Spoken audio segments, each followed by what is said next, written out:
Vamos ver agora como classificar os modelos matemáticos. Bom, para começar, classificar, pessoal, nada mais é do que identificar, né, o tipo ou os tipos, né? Porque um modelo pode se enquadrar em vários tipos de classificação, dizer a categoria,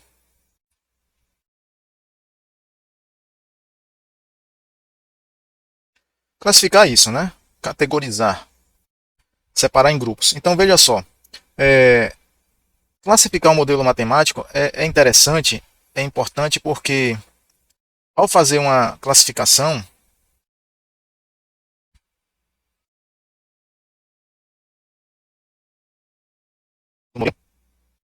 isso pode ajudar em vários momentos, né? Em vários momentos da criação, do desenvolvimento e da averiguação de validade, né? Da averiguação de apropriação do modelo. Para começar, vai ajudar na formulação, na elaboração do modelo. Então já ajuda na formulação em si, a formulação do modelo, certo? Porque se você, quanto mais cedo você puder classificar o modelo, é, mais cedo você vai ganhar insights, vai ganhar percepção do que deve ser considerado e do que pode ser desconsiderado em termos de fenômenos e processos no modelo. Mas também vai ajudar no, no, no processo de solução. Mas também vai ajudar no momento, né, em que se for resolver o modelo, na solução, na etapa de solução propriamente dita. Uma vez que, dependendo da classificação, do tipo, né, de classificação em certa categoria, por exemplo, na categoria de equacionamento, qual o modelo vai ser composto de que tipos de sentenças, de formulações matemáticas. Esses elementos matemáticos, esses objetos matemáticos vão dirigir a etapa de solução do modelo, se a solução será analítica, se será numérica, os métodos de solução analítico ou numérico, etc. E também vai ajudar na etapa de teste, de averiguação se o modelo é apropriado ou não, se é um modelo confiável ou não. Né? Vou botar aqui teste do modelo. A fase de teste. Vou dar o termo apropriado mais na frente, vou explicar melhor, mas essa fase aqui é uma fase de teste de validade. A gente chama de validação. Validação do modelo. Tá? Então vai ser interessante também na etapa de validação. Então é muito bom classificar. Tá? De antemão você já vai elaborando as equações e naturalmente vai percebendo a classificação do modelo em questão. E esse diagrama aqui, sensacional, vocês vão encontrar no livro do Velten, está na nossa bibliografia, é uma das referências que eu indiquei. Uma forma, né, gráfica, um diagrama muito interessante, porque consolida, né, compila toda essa informação sobre classificação de modelos que ele fez aqui baseada numa revisão extensa da literatura, né? Ele mesmo diz aqui, ó, adaptado dessa referência aqui no livro dele, adaptado aqui dessa referência 3, estão vendo? Ó? E né, como existe na literatura, né, nos vários livros textos que versam sobre modelagem e simulação, existe assim, uma variedade muito grande de tipos e modos de classificar. Depende muito do autor, da área científica ou tecnológica de origem do autor do livro. Então ele fez uma compilação aqui analisando né, os mais diversos ramos, né, científicos e tecnológicos, ó. Sistemas psicológicos, sistema social, sistema econômico, biológico, químico, mecânico, elétrico, etc. Então é bem interessante. Tá? E a variação aqui do grau vamos dizer, de compreensão do sistema vai desde caixa preta até caixa branca. Tá? Eu vou explicar melhor esse diagrama dele mais na frente. Eu vou falar de cada aspecto, né, de cada dimensão aqui nesse diagrama do Velten. As três dimensões consideradas são essas dimensões S, Q e M. E as dimensões S, Q e M tem a sua razão de ser pelo seguinte: S, Q e M. Tá? Tem a sua razão de ser no seguinte. Eu não havia mencionado anteriormente porque eu defini o modelo matemático de uma maneira mais geral, mais no sentido mais lato. Mas a definição do Velten é baseada no tripleto, nesse tripleto aqui. Tripleto S, Q e M. Tá? Então, o Velten ele define um modelo matemático como sendo um dado conjunto das três dimensões aqui, S, Q e M. Tá? E o S nada mais é do que sistema. O S é o sistema.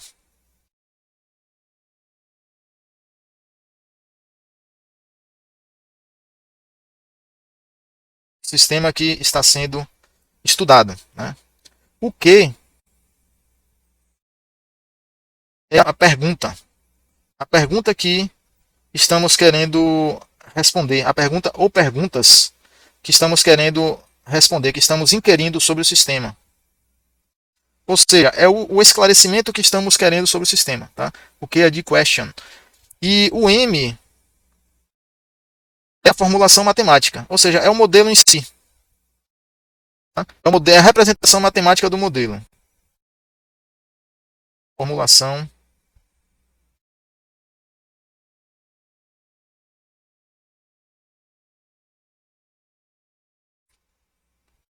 matemática.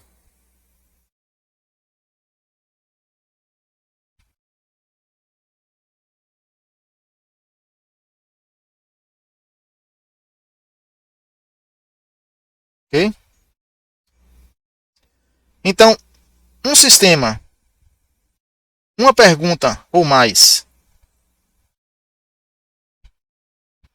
e uma formulação matemática, que vai ser o conjunto de equações e inequações, isso aqui forma um modelo, segundo a definição.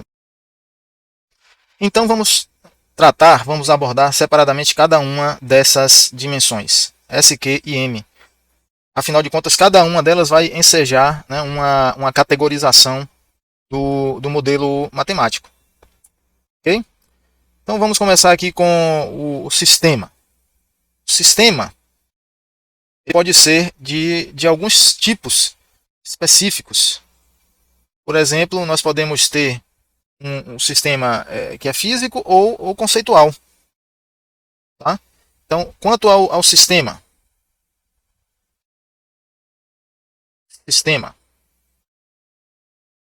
certo? O sistema pode ser físico,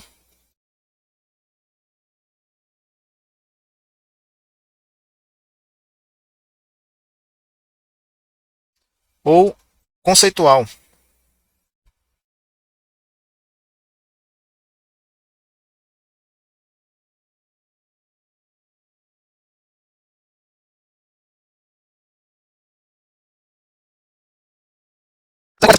É algo concreto, tá? Faz parte do mundo real, do mundo físico, palpável. Né? Podemos dizer que é parte do mundo real, mundo físico.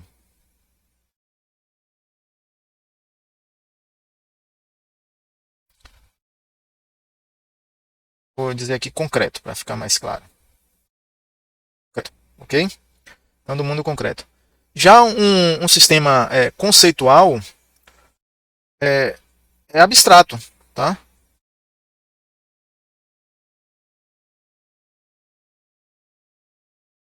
É abstrato.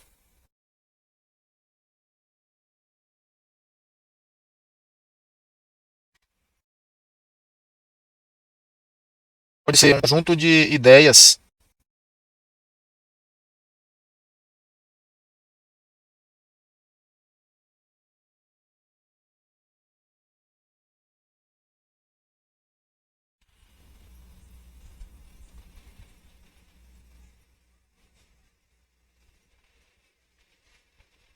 conjunto de ideias ou conceitos.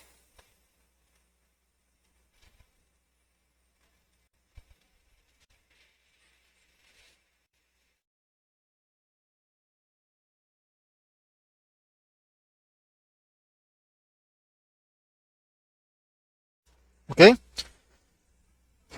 Muito frequente nas ciências humanas, né, nas ciências econômicas, esses sistemas conceituais, sistemas organizacionais, né, compartimentalização de uma empresa, por exemplo, em departamentos. Nós temos aí é um sistema que, é claro que a área, né, o departamento, pode se concretizar, né, numa sala, num espaço físico, né, para as pessoas trabalharem, mas a divisão em si é uma divisão conceitual, é uma divisão por agregação de processos similares, né, processos administrativos similares.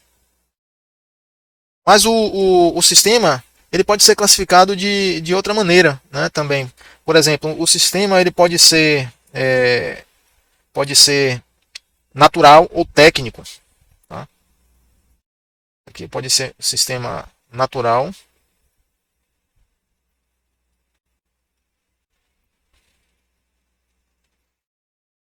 certo? O sistema natural né, é algo que é parte da natureza. Né? Por exemplo, você vai fazer um modelo para estudar uma bactéria, um vírus, um ser humano, algum sistema do organismo humano, sistema cardiovascular, sistema digestivo, etc. É um sistema natural, é parte da natureza.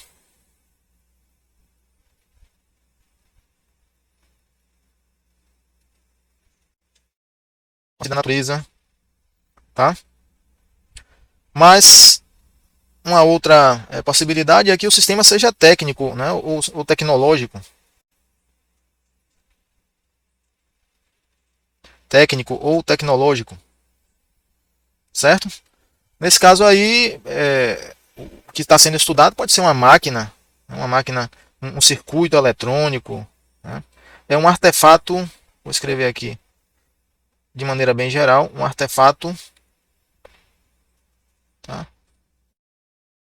Tecnológico, manufaturado, vamos dizer, artificial manufaturado.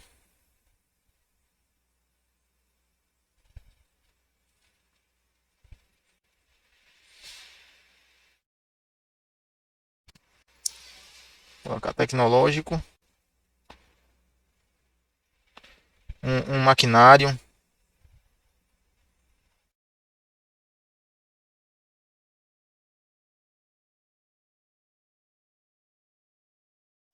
componente eletrônico.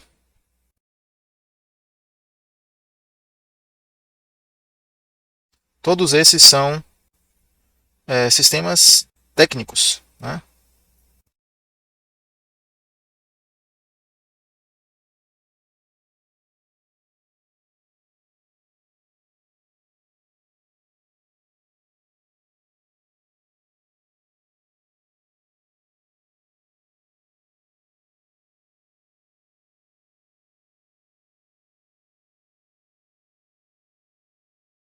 Ok? Etc.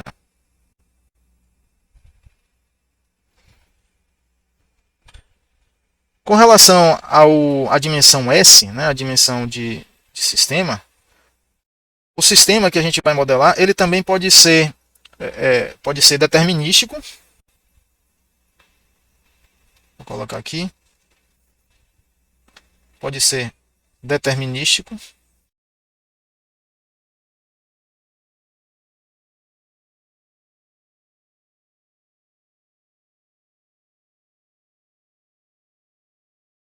certo? Um sistema determinístico, ele é regido, né, por leis naturais, vamos dizer assim, previsíveis, bastante previsíveis, tá? Não envolve, não envolve efeitos aleatórios, caóticos, podemos dizer assim de maneira bem geral. Não se comporta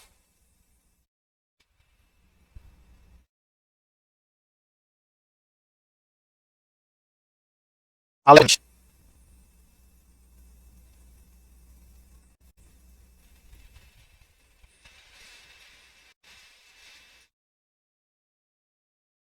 Tá? Posso dizer também sem efeitos randômicos, vamos dizer, sem fenômenos ou efeitos randômicos. Opa, sem efeitos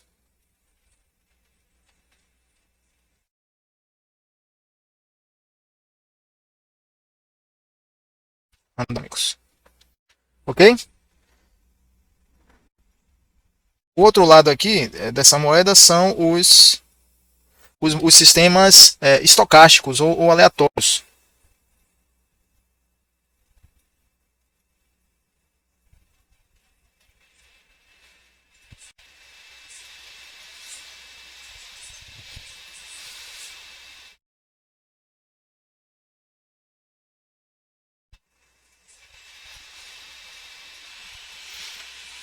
Estocásticos ou aleatórios. Certo? Nesse caso, o próprio sistema naturalmente contém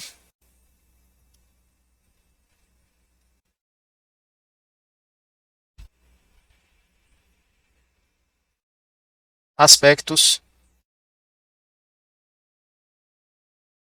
aleatórios.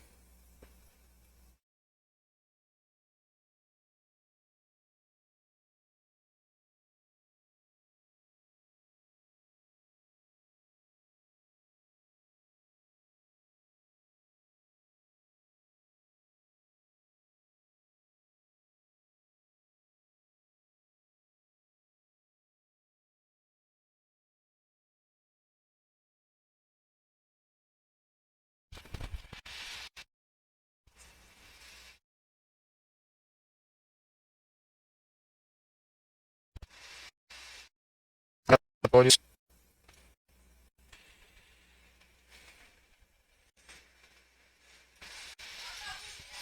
em seu comportamento.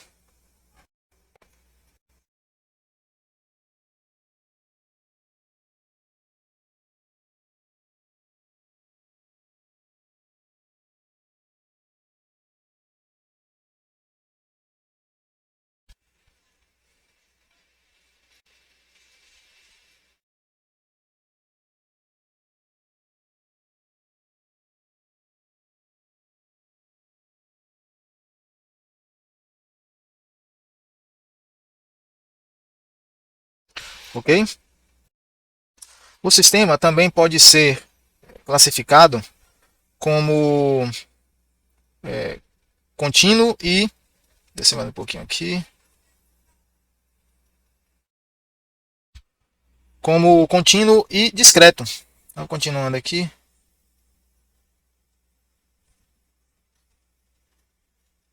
Aqui no caso, classificação de acordo, podemos dizer, com a granulosidade do sistema. Tá? Então, contínuo, certo? E discreto,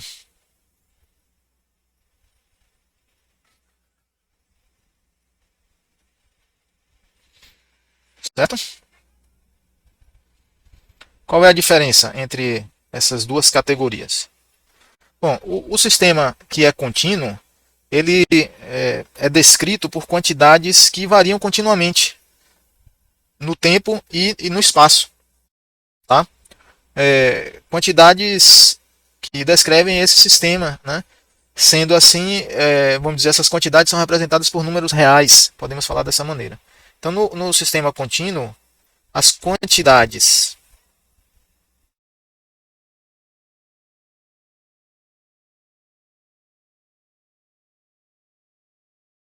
variam continuamente.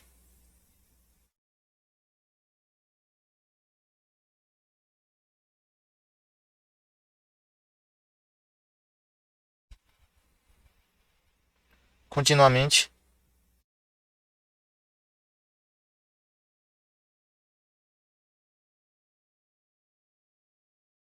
No, tá? E no espaço.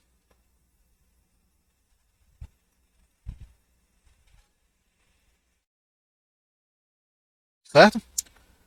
Se você for observar direto lá na fonte, na referência, o Velten ele considera um sistema contínuo apenas o que tem variação contínua ao longo do tempo. Mas a gente também usa, né, essa distinção de contínuo e discreto com relação ao espaço. Tá? Quando o sistema ele contém uma fase que é granulada, ou seja, uma fase que não é fragmentada, ela não é contínua, tá? Ela tem interrupções, a gente também diz que o sistema não é contínuo, diz que o sistema é discreto. Tá? E na contrapartida aqui, por outro lado, no sistema discreto, as quantidades podem variar em saltos. As quantidades descritivas podem variar em... Vou botar aqui saltos. Tá clara a ideia, né? Saltos, vou botar entre aspas, né? Em intervalos não contínuos. Ok? Além disso, o sistema ele pode ter dimensões. Eu posso classificar um dado sistema de acordo com as dimensões que são importantes para ele. Tá? Importantes, que são relevantes na descrição dele. Então, nesse caso aqui, nós temos uma classificação por dimensão. Não vou nem colocar assim, vou colocar...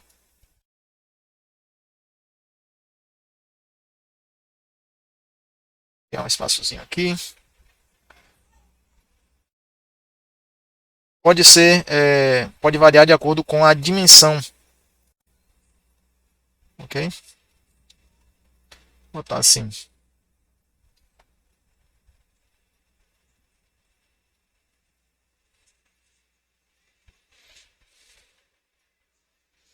Tá?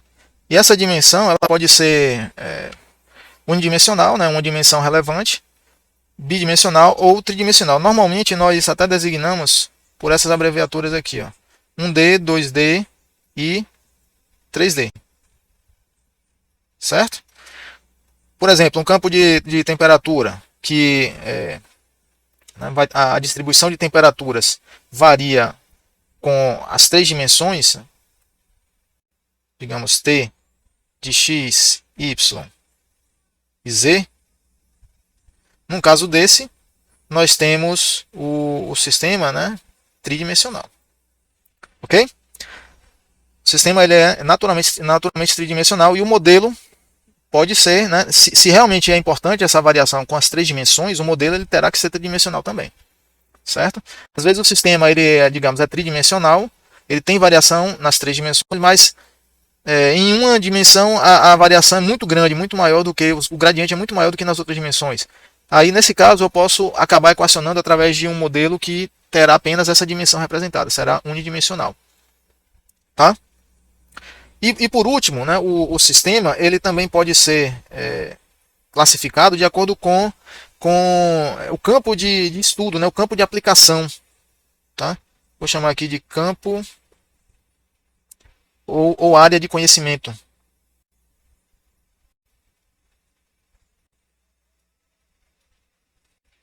Ok? Área de conhecimento. Então aqui podemos ter as várias áreas, né, do conhecimento, né, humano. Né? Podemos ter sistemas químicos, que é o nosso caso. É o caso da engenharia química.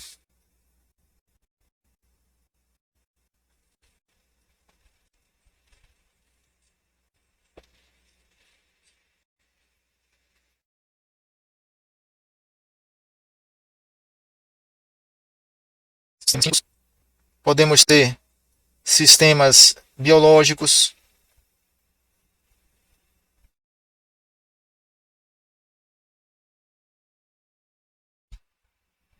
Ok? Sistemas eletrônicos, e por aí vai. Aí o céu é o limite, né? Porque as áreas de conhecimento humano são as mais diversas possíveis. Tá? Sistemas eletrônicos, sistemas computacionais e por aí vai. Né? Etc. Tá? Um etc bem grande aí. Ok? Então repare, pessoal, tudo isso aqui ó, pertence à dimensão S, né, do tripleto do Velten, né? sistema, sistema S, Q, question, pergunta, e M de formulação matemática. Então, apenas de acordo com o sistema, com essa dimensão S, o sistema pode ser, o sistema que eu vou modelar pode ser tudo isso aqui, né? Ele pode ser físico e natural ou técnico, pode ser físico, natural, determinístico, contínuo, 2D. Ou seja, cada uma classificação, cada um adjetivo desse aqui pode compor, né, a categorização completa do sistema, ok? Do sistema. A categorização completa, tá?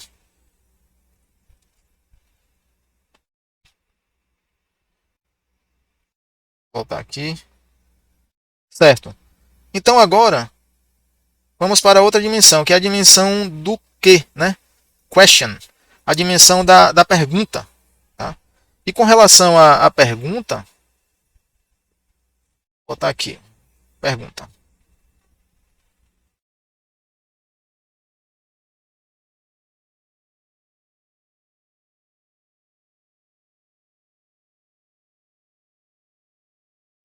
Pergunta. Tá? Essa aqui é a dimensão que, né? Vou botar aqui entre parênteses.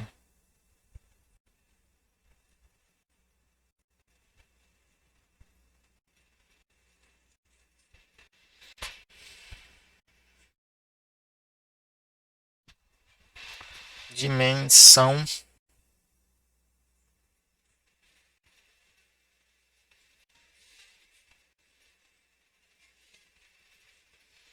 que, tá?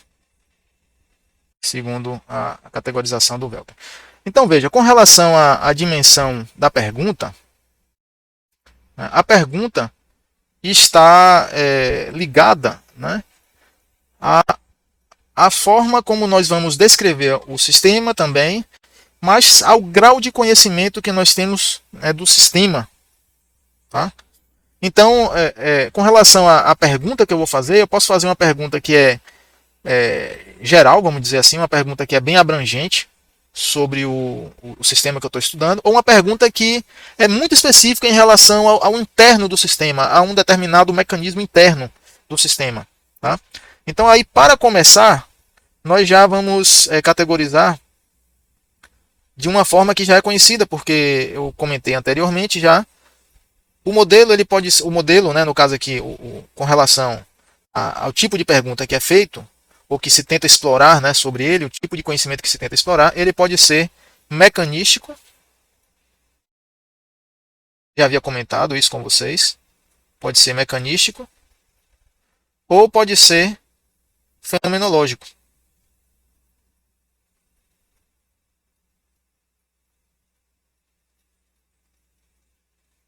Tá? Então, se ele for mecanístico, a descrição, o modelo terá que ser conhecedor, terá que descrever os internos do sistema. Descreve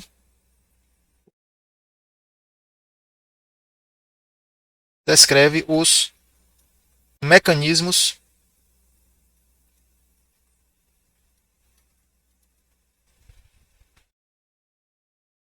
internos do sistema. Ok? Ou seja, é necessário realmente conhecer como o sistema funciona. É necessário ter um entendimento profundo do sistema. Tá? Entendimento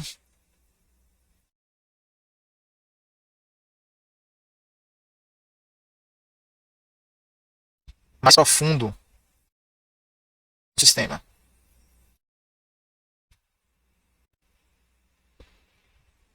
Tá? É o que a gente chama de, né, caixa branca. Eu já havia comentado com vocês. Deixa eu abrir um espaçozinho aqui para eu poder escrever mais coisa. Certo? É o chamado, né, modelo caixa branca. Caixa branca. Tá? Ou pode ser também caixa cinza. Lembrem lá, como eu expliquei, que caixa cinza, um modelo tipo, né, caixa cinza, ainda requer informações externas, tá? Parâmetros que são ajustados com base em dados experimentais, por exemplo. Alguns parâmetros. Existe um equacionamento, existe, ele é mecanístico, mas ele ainda requer, né, a determinação experimental de alguns parâmetros, algumas informações externas ali. Certo? Então, nesse caso, o modelo, né, ele será um modelo classificado, né, categorizado como caixa cinza. Por sua vez, o modelo fenomenológico, ele não exige conhecimentos internos, não.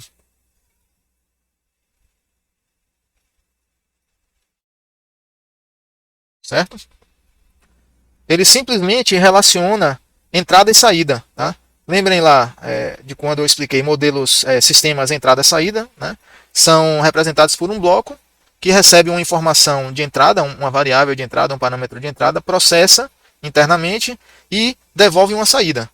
Os sistemas que são de interesse da engenharia e da ciência são sistemas que fornecem alguma saída. Né? Afinal de contas, se você só dá entrada e não sai nada, como é que você vai analisar a resposta? Né? Não há o que fazer numa situação dessa. Né? O sistema ele tem que dar uma resposta para a gente poder inferir o que está acontecendo com ele. Se ele não responder nada, realmente não podemos avançar, né, no conhecimento desse sistema. Ele tem que responder de alguma forma. Então, o fenomenológico ele simplesmente relaciona entrada e saída.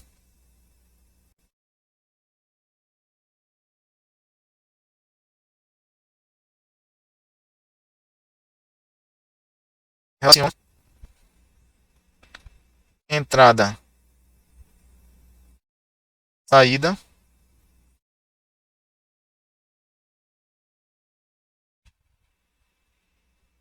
sem descrever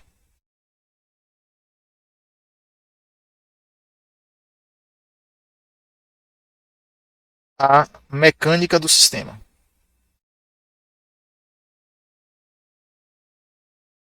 Tá, mecânica não, vou botar o funcionamento, para não ficar repetindo direto. Sem descrever o funcionamento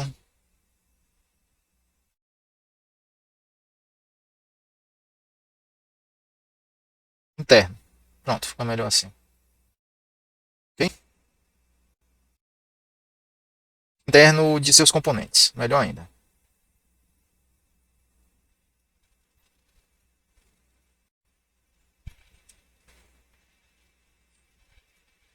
Pronto? Então esse é o modelo fenomenológico. Né?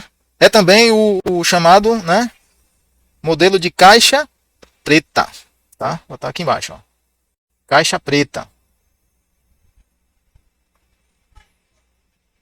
Certo? Então toda vez que nós fazemos, pessoal, um ajuste de curva de dados experimentais, é, ajustamos uma superfície de resposta, treinamos uma rede neural, pronto, isso aí é um modelo fenomenológico. O objeto, né, matemático que eu estou usando para ajustar. Eu vou explicar essa parte novamente aqui, pessoal. Por alguma razão a captura do vídeo foi interrompida. Então, continuando do modelo fenomenológico, né, ia falando que se trata de um modelo que não descreve os funcionamentos internos, né, os fenômenos internos do sistema real. Tá?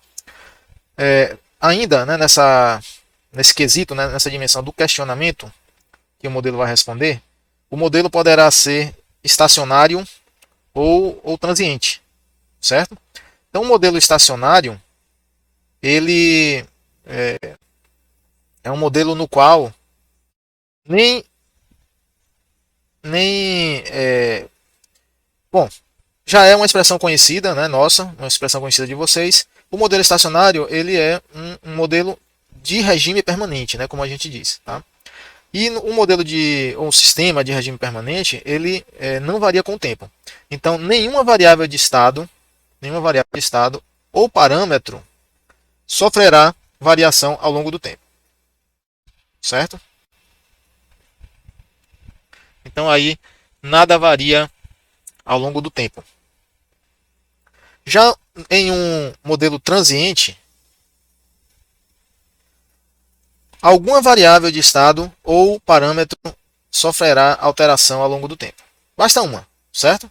Se houver qualquer alteração de uma variável de estado ou parâmetro ao longo do tempo, então nós temos aí um modelo transiente. Tudo bem? Então vamos avançar. Outra parte que não foi capturada foi essa aqui, né? Com relação à pergunta, né, ao questionamento que nós estamos tentando, o modelo também poderá ser direto ou inverso. Tá? Veja só, o modelo direto ele recebe informações de entrada e calcula informações de saída. Tá? Ele segue o fluxo, vamos dizer assim, fluxo natural de informação. Os sistemas eles recebem informações de entrada, processam e aí devolvem um comportamento de saída. Na natureza, pessoal, os sistemas operam sempre de forma direta. Na verdade, nós sempre aplicamos, né, uma causa e observamos o efeito. É sempre assim. Os efeitos de causa, os eventos de causa precedem os eventos de efeito. Na verdade, você mistura os reagentes e observa os produtos. Você aquece e vê a temperatura subir. Você esfria e vê a temperatura baixar. Você aplica uma força, empurra e vê o carro se mover. Então existe uma precedência dos eventos de causa, né? Os físicos chamam esse comportamento, né, essa verificação de flecha do tempo. É uma consequência direta do aumento da entropia do universo, né, e dos processos. Então na natureza, né, o fluxo de informação é sempre direto, né, é sempre da entrada para a saída. Porém, na modelagem, como nós temos as equações matemáticas, nós conseguimos também fazer um modelo que é inverso. E no caso do modelo inverso, ele vai determinar as condições de entrada que correspondem a uma dada saída do problema. Certo? Então, é uma violação do fluxo natural de informação. Né? O fluxo natural de informação é da entrada para a saída. Mas como no modelo matemático nós temos as funções, né, as equações, é equivalente a você ter uma função y igual a f de x, sendo y uma variável de entrada e x a variável, y a variável de saída e x a variável de entrada. Se nós calcularmos a função inversa, né, f menos 1, nós podemos determinar qual é o valor de x que corresponde a um dado valor de y, certo? Então nós calculamos a variável de entrada, né, conhecendo a variável de saída. É o caminho inverso. Uma outra classificação muito importante, também nessa dimensão Q, né, do questionamento que o modelo vai responder, corresponde ao modelo, né, visualizar, descrever o sistema de forma concentrada ou distribuída. É o que no português normalmente se traduz como, né, um modelo em parâmetros concentrados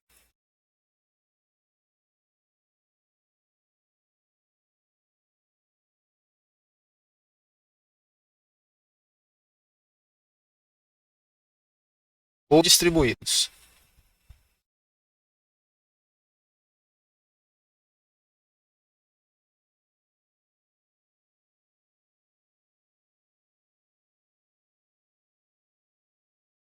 Ou parâmetros distribuídos.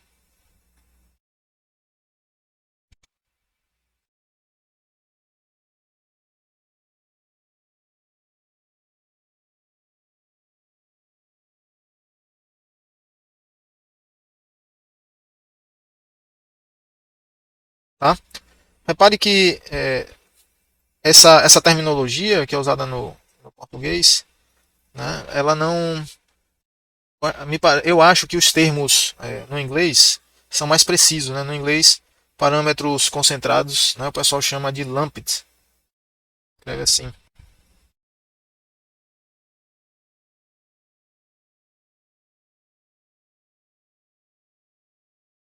Certo? Tem mais a ver, né, com a ideia de uniformidade. Tá?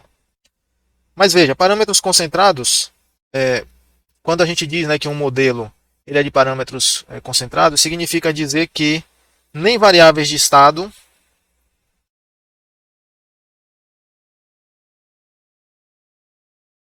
nem variáveis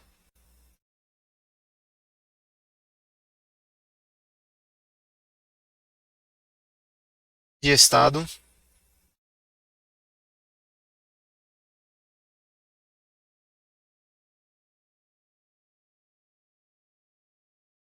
nem parâmetros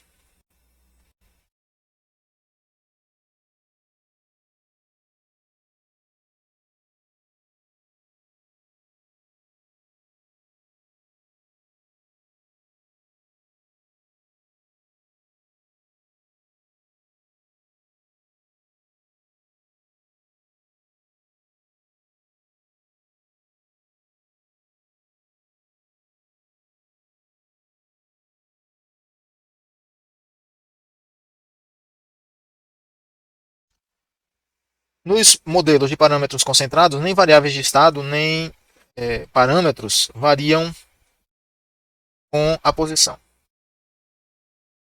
Ok?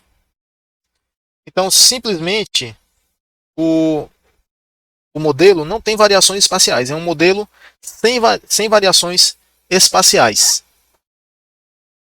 Tá? É um modelo sem variações espaciais. É bem fácil de se perceber isso no equacionamento. Se o equacionamento tiver equações diferenciais, você não verá em um modelo matemático de parâmetros concentrados derivadas temporais. Você só vai ter derivadas, ou melhor dizendo, parâmetros concentrados você não vai ver derivadas espaciais. Você só terá talvez derivadas temporais se for um modelo transiente. Não haverá derivadas espaciais. Então eu vou escrever aqui sem derivadas espaciais.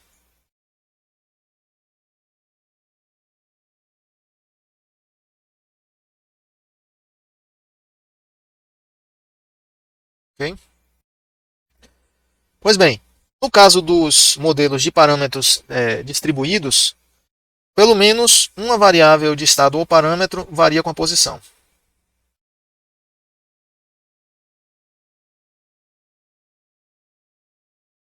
Menos uma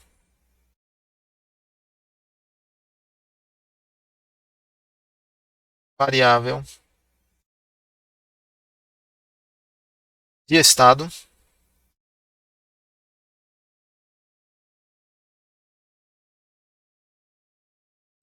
ou parâmetro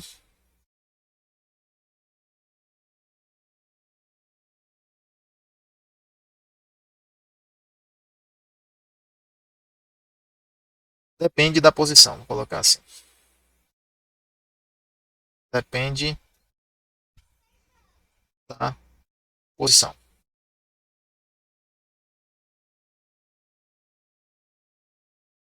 Ok?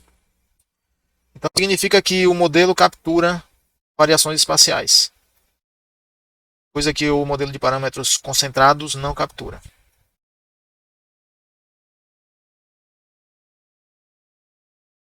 Captura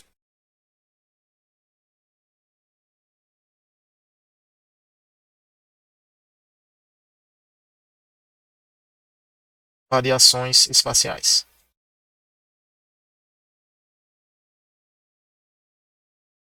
Bem?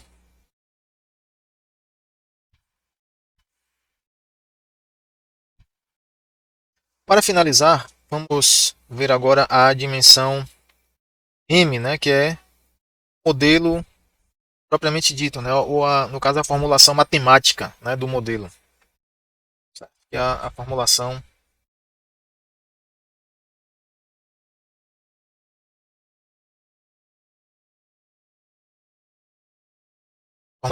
matemática.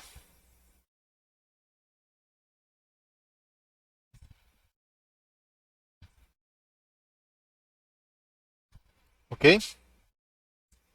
Nesse caso aqui, nós podemos ter diversas classificações. Por exemplo, um modelo pode ser linear,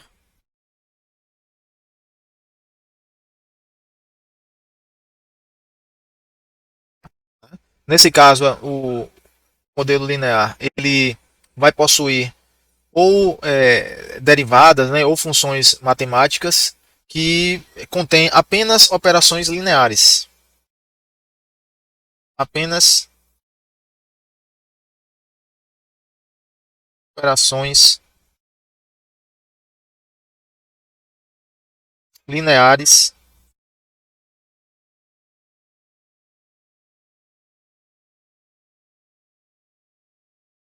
na sua formulação.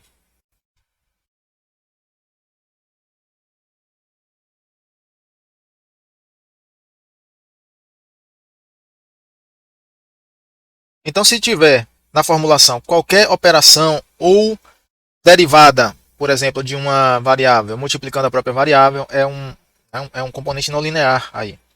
Então, nesse caso, o modelo ele se enquadra na categoria de não linear.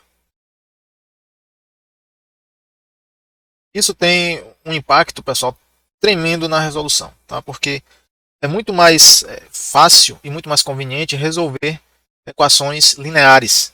Equações lineares têm resultado mais previsível, tá? Então possui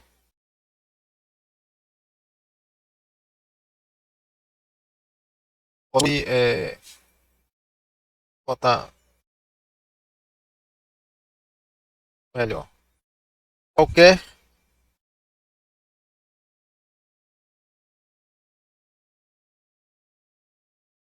de seus termos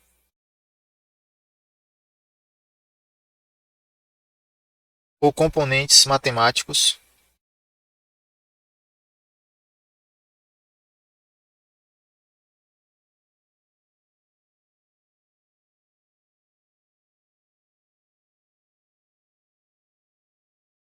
é não linear. Então, se qualquer um for não linear, pronto, o modelo é não linear. Ok? Basta deles. Pode possuir equações transcendentais, né? Por exemplo, termo simples como esse. T igual a uma constante C. Pronto, aqui nós já temos variável dependente multiplicando a derivada de variável dependente. É não linear. Não tem jeito. Já insere não linearidade ao modelo. Ok? Tá? Além disso, uma classificação bastante importante com relação a essa dimensão M é se o modelo é composto por equações diferenciais, né, ou equações algébricas. Então, com respeito à natureza das equações, o modelo pode ter equações algébricas, vou colocar aqui. Ele pode ter equações algébricas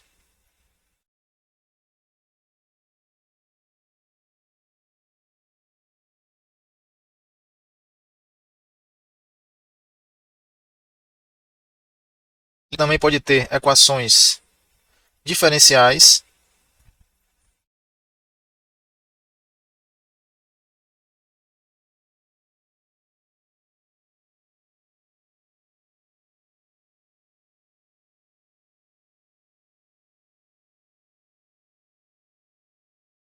ou até mesmo equações integrais.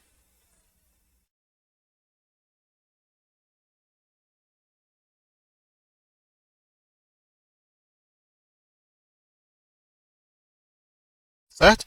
Nada mais são do que equações que contêm integrais, né? Principalmente integrais com variáveis, né? Ou variáveis de estado ou parâmetros nos limites de integração. Porque essas aí, o próprio valor da variável, né, de estado vai influenciar no resultado da integral. Ok?